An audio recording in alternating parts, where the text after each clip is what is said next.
Welcome to the deep dive. Today we are pointing our lens right at the engine room of, well, the entire 21st century economy. The semiconductor equipment supply chain. Exactly. It's a place that is just defined by, extreme complexity, intense market cycles, and lately some pretty serious geopolitical risk. And it's that mix, that volatility, that makes our source material stack today so interesting. We're doing a really detailed analysis of a key player in that space, Lam Research, or LRCX. We're using their latest financials, right? The Q3 2025 10Q filing. That's the one, but that's only half the story. Right, because the real trigger for this whole deep dive, the reason we're doing this now, comes from this huge external signal. A signal from one of the most respected and, let's be honest, often opaque global investment firms out there. Ray Dalio's Bridgewater Associates. They just made a massive high-conviction bet right here. Exactly. So the mission today isn't just what does Lam Research do, it's what does Bridgewater's 13F filing signal actually mean? So we're going to unpack the investment case. We'll look at why Lam is so essential for advanced chips. We'll review their financials, which are surging, by the way. Including record margins, which we have to talk about. And then critically, we need to dissect the risks. The huge geopolitical and cyclical risks that, probably keep this stock from just flying into the stratosphere. So we're really asking you to weigh the evidence with us. Did a fund like Bridgewater, known for its deep macro sense, spot a long-term structural growth story that's on sale? Or is this just a really, really calculated gamble on a deeply cyclical sector? Maybe right before a downturn. Let's dig in.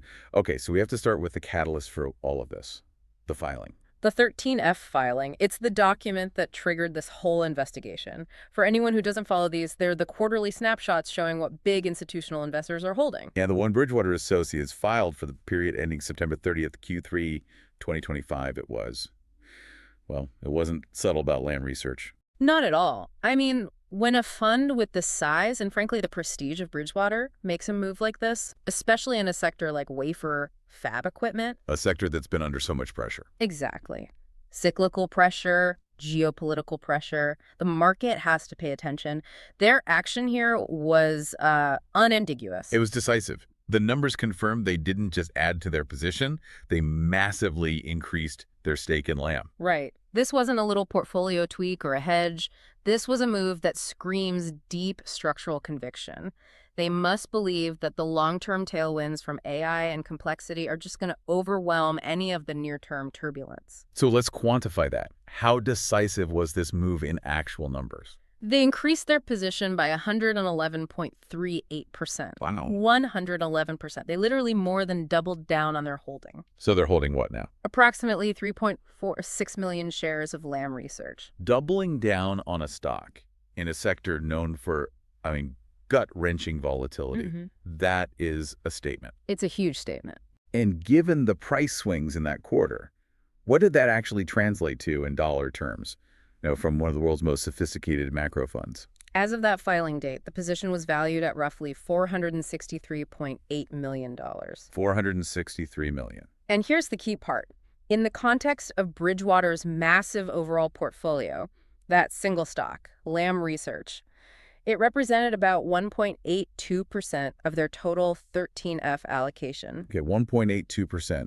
That doesn't sound like a lot on its own, but for a fund this size. It's a huge position. It puts LRCX firmly in their list of top holdings.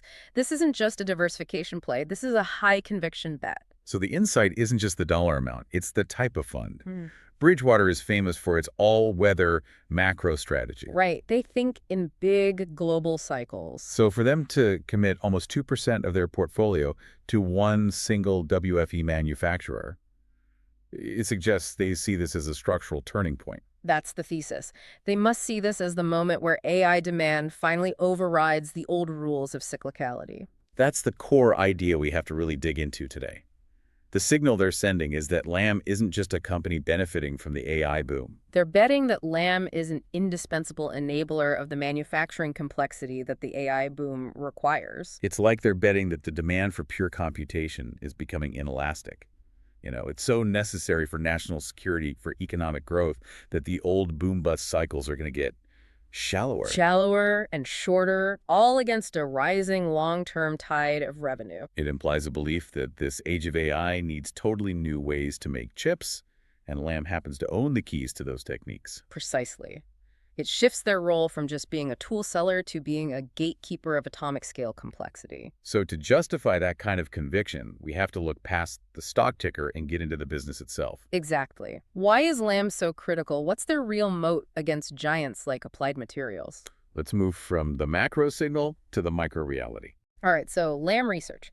They operate right at the razor's edge of physics and engineering. They're the third largest supplier of wafer fabrication equipment, or WFE, in the world. With about a 15% market share, right? A solid 15%. But the most important fact isn't the percentage, it's the market structure. The WFE market is a classic oligopoly. Right. It's a very small club. A very small club.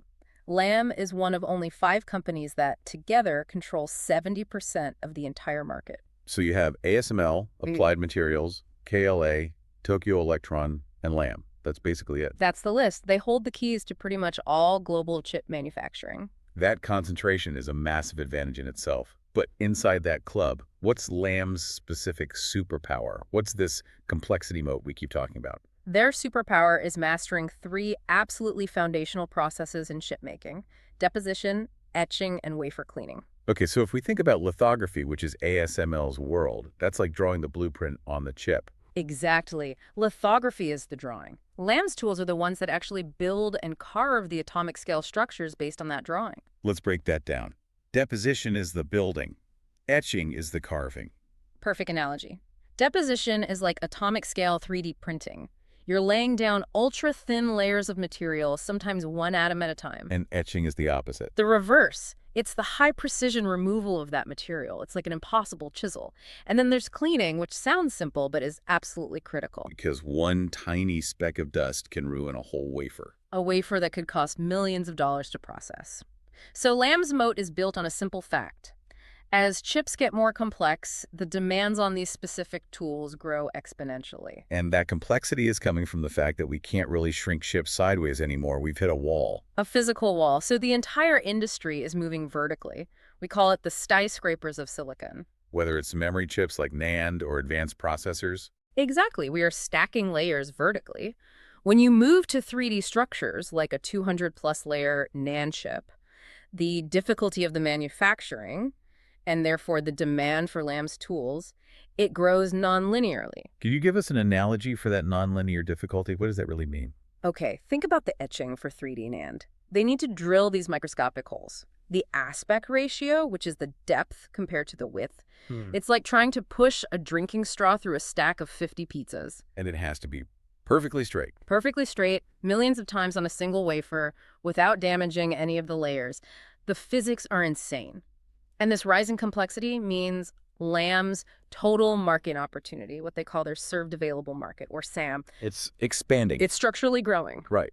Management reports that their SAM is projected to grow to somewhere in the mid-30s as a percentage of total WFE spending in 2025. And that's driven purely by these trends that just demand more and more of their specific tools. The more complex the chip, the more essential Lam becomes. Okay, but even with this complexity moat, WFE is famous for its boom-bust cycles. So how does Lam's business structure protect them from that?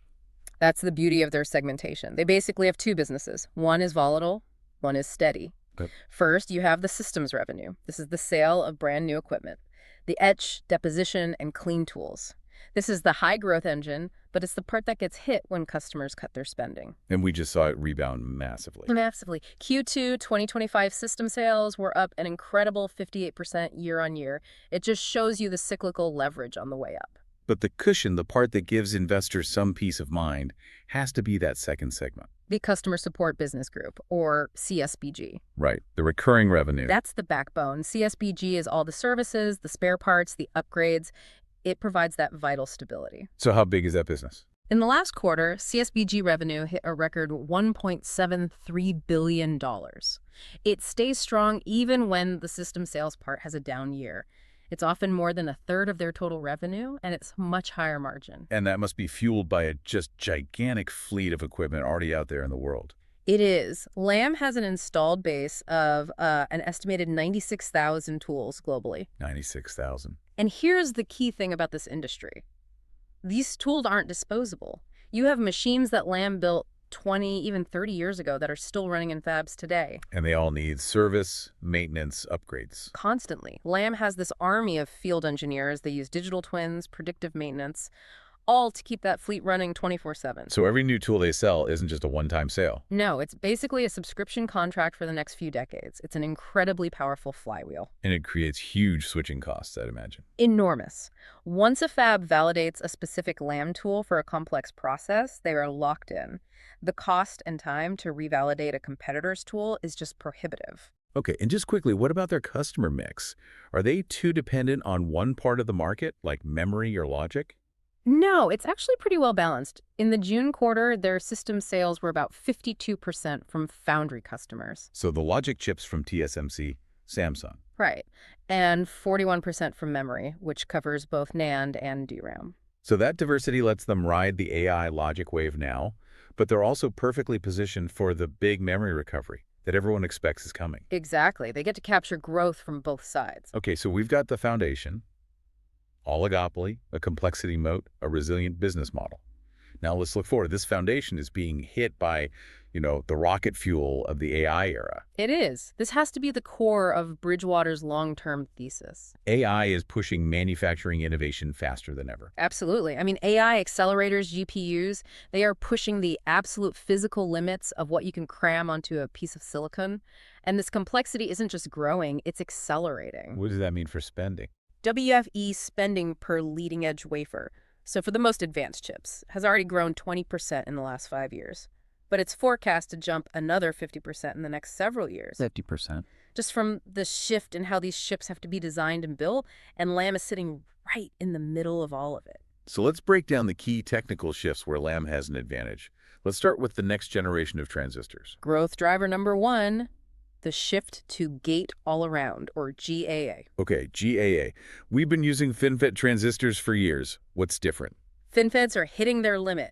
At these tiny sizes, they start to leak power. GAA is the solution. It basically wraps the gate around the channel on all 4 sides, giving you much better control. Like a much better on-off switch. Yeah. And where does Lam fit into building this new switch? Building a GAA transistor requires these incredibly complex, multi-layered vertical structures. You need Lam's deposition and etch tools to create these tiny nanowires or nanosheets, and then to deposit all the new materials around them. And the impact is significant. Management was very specific in the source material on this. The GAA inflection triples the metallization steps per wafer. Triples. Just think about that. The wafer has to go through Lam's tools 3 times more often than it did before to build the same number of advanced chips. That's a direct, non-linear jump in demand. And that transition also requires new materials, which I guess is the second big driver. Right. Growth driver 2 is new materials, and specifically the move from tungsten to molybdenum. By the switch. At these advanced nodes, the traditional tungsten wiring is starting to cause problems, like high electrical resistance. So the industry has to move to molybdenum for these critical connections. But molybdenum is difficult to work with. Incredibly difficult. You need very advanced atomic layer deposition, or ALD, to do it reliably. And this is where Lam's R&D really pays off. It does. Their key tool here is called the ALTS Halo. And because the process is so complex, management stated that this switch to molybdenum alone drives a 3-fold increase in the metallization SAM per wafer. Another 3x multiplier. And here's the kicker. Lam is the only company with ALD moly tools already in production, in foundries. They have a huge first-mover advantage. Okay, so next up is how these complex chips actually talk to each other. Advanced packaging and HBM. Growth driver number 3, advanced packaging and high-bandwidth memory. This is all about fighting the memory bottleneck in AI. You got these incredibly powerful GPUs, but you have to feed them data fast enough. Exactly. So you bring the memory closer by stacking memory chips vertically right on top of the processor, and you connect them with these microscopic copper pathways called through-silicon vias, or TSVs. And Lam dominates the technology to build those pathways. They do. Their Sabre 3D electroplating tools are the industry standard for creating the copper TSVs. They have a massive installed base, over 6,000 plating cells. So they're capturing this growth right now. So fast that they expect their market share in advanced packaging to jump by nearly 5 percentage points in 2025 alone, just from the demand for HBM and chiplets. Okay, and finally, let's talk about the memory market itself. It's been in a slump, but seems poised for a big recovery. Growth driver 4 is memory scaling. We can split it into NAND and DRAM. No. In NAND, it's all about stacking higher, pushing to 200 plus layers. This means etching those insane aspect ratio holes we talked about earlier. The straw through 50 pizzas. Right. And Lam's leadership here is really cemented by their Vantex system. It uses a special cryogenic technology to etch those holes perfectly straight, which is a huge competitive advantage. And what about DRAM? Is it following a similar path? It is. DRAM is finally moving toward 3D architectures to get more density, and they're basically using the playbook Lam helped write over the last decade in 3D NAND. So Lam's expertise is directly transferable. Exactly. Their Akara conductor etch tool is winning a lot of new business at the top DRAM makers as they prepare for this transition. They're perfectly positioned to capture an outsized chunk of that memory recovery. That whole technological story is, it's pretty compelling. It really provides the fundamental why behind a bet like Bridgewater's. It does. And now we can look at how that technological leverage shows up in the cold, hard financials, especially in this big comeback they've had. Yeah, 2024 was a down year for the whole industry. It was. Revenue declined about 14%, but the return to growth was explosive. For the full fiscal year 2025, revenue hit $18.4 billion. Which is a rebound of what? 23.7%. A very strong comeback. Okay, now let's zoom in on the most recent quarter. Q3 2025, ending in September. The sources show revenue of $5.324 billion. That's a solid 3% increase from the prior quarter. But that's not the real headline, is it? The headline is the margin story. The margin performance is the real story. It speaks directly to their moat and their pricing power. They hit record territory, I believe. They did. Gross margin reached an exceptional 50.4% in Q3. 50.4%. Which confirms they can achieve and sustain these 50% plus margins. And that's driven by a favorable mix, meaning they're selling more of their highest value leading edge tools, like that ALTS Halo from molybdenum. Right, so net income for the quarter. $1.57 billion, which translated to a diluted EPS of $1.24. It's just clear proof that the complexity moat shows up directly on the bottom line. Now, let's talk about capital allocation, because this is where Lam goes from being a growth story to a real compounder. Yes. The share buyback program is just, it's massive. It's a key part of the bull case for sure. Yeah. Management is completely focused on shareholder returns. Since 2013, the company has retired a staggering 65% of its outstanding shares. 65%. And the sources point out that that share reduction alone has added a cumulative $6.50 to their EPS over the last decade. That's completely separate from the actual business growing. It's a permanent structural tailwind for EPS. Exactly. Even if WFE spending is flat for a year, their ETS can still grow just from the buybacks. They are a free cash flow machine. Consistently hitting, what, 20-25% FCF margins? Right. And an incredible 99% of that free cash flow since 2013 has been returned to shareholders. Right. That's $28 billion. Wow. Their balance sheet is rock solid. $6.7 billion in cash, very low leverage, and they have really good near-term visibility from a record $2.7 billion in deferred revenue. Okay, so that brings us to valuation. It's a high-margin secular growth story, but it's still in a cyclical sector. How is the market pricing this? Right now, Lam trades in the mid to high 20s on a forward earnings basis. Let's say around 26 to 28 times next year's earnings. Which positions them where relative to their peers?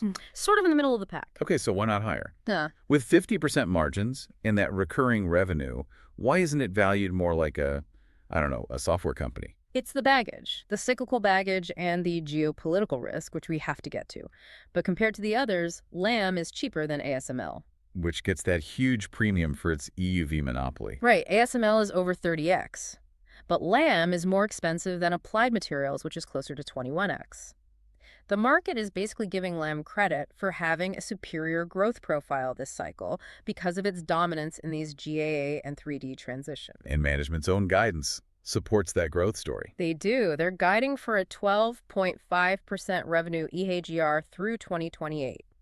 And because of the buybacks, that should translate to a high teens EPS AGR. So based on that, the stock looks reasonably priced. If you look at its 5-year PEG ratio, it's around 1.3. It suggests you're paying a fair price for some pretty exceptional growth, but they absolutely have to execute. So before we dive into the risks that are keeping that valuation in check, I want to touch on one specific detail from that Q3 10Q. It's something that could serve as our final provocative thought. You mentioned the incredible operating margins, But the report also highlights some new, and more importantly, permanent headwinds to their profitability. That's right. The tax landscape is changing. Lamb's effective tax rate jumped to 15.6% in the September quarter. That's up almost 2 full percentage points from the year before. And this isn't just cyclical noise, this is a foundational shift. What's driving it specifically? Management points to two things that became fully effective this year. First is a U.S. rule change about how companies have to treat R&D expenses. They have to amortize them now, right? Right, over 5 years instead of deducting them immediately. And second is the global adoption of the BEPS 2.0 global minimum tax rules. The GMT. This is the one designed to make sure big multinationals pay a minimum tax rate everywhere. Exactly. And given how much of Lamb's pre-tax income is generated internationally, this is a significant structural threat to their efficiency. It means higher tax costs are just baked in now, no matter how many tools they sell. It's a permanent headwind. It's something investors might overlook when they just see those flashy revenue and gross margin numbers. For sure. It just raises the bar on the performance they need to deliver to hit that high teens EPS growth they're projecting. Okay, so we've built a really powerful bull case. It's backed by the tech, the margins, and of course the big Bridgewater signal. But no deep dive is complete without looking at the other side. And for a stock like Lamb, the risks are, they're immense. And they're structural. They are. The first weakness, the one Bridgewater has to be willing to stomach, is just the severe historical cyclicality of this market. WFE spending is always the first thing to get cut when things get tight. Always. And Lamb's business is very concentrated around a few giants like TSMC and Samsung. If those companies decide to slash their CapEx plans, Lam Systems orders could drop 20 to 30%. Fast. It's just a fundamental risk of being in this business. Right. And that volatility is now compounded by geopolitics. This industry is not just about economics anymore, it's a strategic asset. Which brings us to the China paradox. This is playing out in their revenue numbers right now. The China paradox is probably the most acute and complex risk they face. In Q3 2025, revenue from China surged to a massive 43% of their total. 43%. Up from 35% just the quarter before. That is an enormous exposure to one country. It's unprecedented. And it's so counterintuitive, given all the U.S. tech restrictions on China. So why are they buying so much? Paradoxically, the restrictions are what's fueling the surge. Chinese companies are in a frantic race to build up their domestic capacity in legacy and mature node chips. So they're buying everything Lam is still legally allowed to sell them. Everything. Tools for making chips at 28 nanometers and above. They're trying to build out their supply chain before the U.S. closes any more loopholes or the geopolitical situation gets worse. Lam is making a ton of money from this preemptive build-out. But that's a short-term boost that masks a huge long-term threat. It is a classic Faustian bargain. The sources are clear that Beijing's long-term goal is to create domestic champions, like SME or Nora, that will eventually displace Lam and the other foreign players. So Lam is essentially helping build the very industry that's designed to replace them. In a way, yes. They're funding the infrastructure and helping train the workforce that will eventually compete with them. What's the risk of more export controls? I mean, how bad could it get for Lam? It's what I'd call the instant vaporization scenario. Yeah. The U.S. already bans the most advanced tools, but if the administration tightens the rules further... Like banning tools for chips under 14 nanometers or something? Exactly, or extending restrictions to certain types of NAND memory, it could vaporize a huge chunk of that 43% revenue stream overnight. And we're already seeing a financial impact from the current rules. We are. Management explicitly warned in their report that they expect tariffs to increase and that the complexity around export compliance will negatively impact their gross margins in the December quarter. So it's a perpetual drag on their profitability that maybe their competitors in Japan or Europe don't face as much. It adds cost, complexity, and a layer of political risk that's very hard to price. Okay, so beyond geopolitics, there's just straight up technological competition. Right. Lam isn't a monopoly. They face relentless R&D pressure from Applied Materials and Tokyo Electron. And those are formidable rivals. AMET, in particular, has a much broader portfolio across the whole WFE stack. So while Lam dominates specific niches like high aspect ratio etch, a breakthrough by a rival, say, a better, cheaper etch tool for the 2mm node. It could lead to rapid market share loss. It could. You can't get complacent in this industry. And finally, let's just cover the official bear case, the opposing view from analysts. The skepticism really centers on one question: is the current growth rate sustainable? Okay. The Morgan Stanley bear case, for example, has a price target as low as $92. And it's all based on the idea that two big tailwinds are going to fade by 2026. The temporary China sales boom. And the overall NAND memory recovery. The argument is that if those two things fade, Lam's growth reverts to low single digits, or even a decline. And if that happens, the current 26-28x multiple looks way too high. So the bears are basically saying that investors are paying a secular growth price for what is still, at its heart, a cyclical stock at the top of its rebound. That's the argument in a nutshell. So we've reached the bottom of this deep dive. We've looked at Lam Research as a company that is, just deeply embedded in the most complex and fastest growing parts of the semiconductor world. The foundational processes for AI, that critical shift to GAA transistors, and the whole world of 3D memory scaling. And we've identified this really clear signal from Bridgewater. Their massive Q3 investment shows this profound conviction that the long-term story, the world's demand for computation, is going to win out. It's going to overwhelm the inevitable cyclical and geopolitical turbulence. They're betting on the nonlinear growth of complexity. But the central tension for you, as you think about this, remains crystal clear. The long-term trajectory for Lam seems fundamentally sound. It's tied to global digitalization. But the ride is going to be extremely choppy. It'll be defined by volatile customer spending and the existential threat of geopolitics. So those secular tailwinds have to be strong enough to overcome all that turbulence and justify the growth multiple the stock has now. And this brings us right back to our final thought for you, tying together those financial results and the regulatory headwinds we talked about earlier. Right. We highlighted that Lam's effective tax rate jumped in Q3 because of permanent changes, like the U.S. R&D rules and that global minimum tax. These rules are specifically designed to chip away at the tax efficiency of global firms like Lam. So the provocative question is this. Given that Lam now has this permanent structural headwind of higher taxes on its international profits, how much of that pressure is already baked into their high teens EPS growth forecast? If their operational complexity moat is as strong as we think, can they just pass those higher tax costs on to their customers in the form of higher prices? Or will they have to rely even more heavily on just buying back their own stock to hit those growth targets in this new, less tax-friendly world? It's really a question of how much of their structural profitability has been permanently eroded, and that forces us to reevaluate what their true underlying operating leverage is moving forward, regardless of what the cycle does. Food for thought. Thank you for joining us on this deep dive. We encourage you to continue your own exploration of this fascinating company and the incredibly complex market it operates in. We'll see you next time.